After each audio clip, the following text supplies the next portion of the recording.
Un mecenatenc que està per aquí a Sant Vicenç de Montalt, no? Vinga, us farà entrega a la regidora, la Lídia.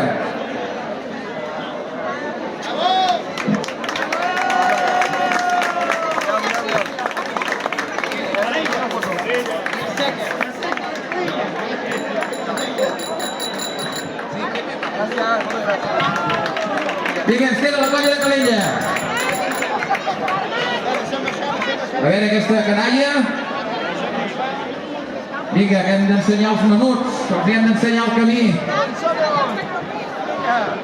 Molt bé, un fort aplaudiment per aquest jovent de Calella. Els hi entrega novament en Pepe. Gràcies per haver vingut a tots plegats. Sisplau, feu espai perquè ara farà la seva exhibició del Ball Pagès a la colla de Buscastell. Feu un cercle ben ample, sisplau, ben ample.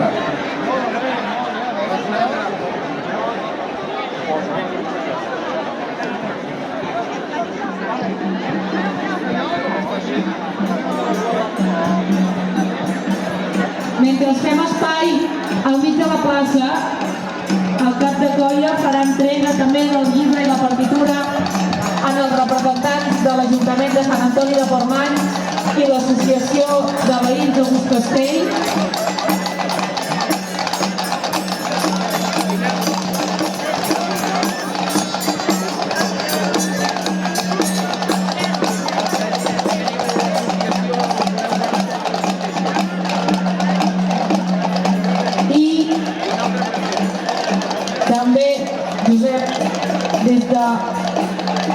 Des de Sant Antoni de Portmany, des de l'associació, també es fa l'entrega del llibre de Buscastell.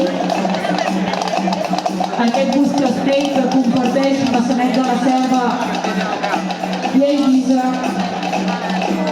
i un altre llibre perquè ens facin enveja amb les seves postes de sol i sortides de sol que tenen a ses illes. Moltíssimes gràcies.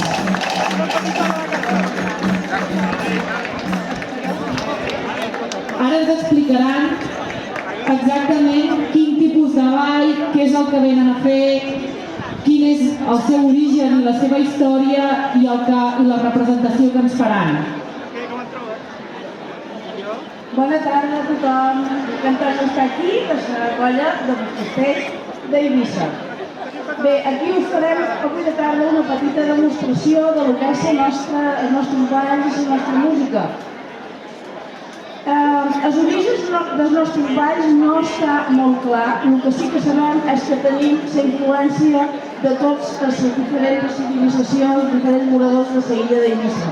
Des de luego, el que podem dir és que els catalans sí que ens va quedar la barretina, Sí. I la música és principalment d'influència musulmana, àrab.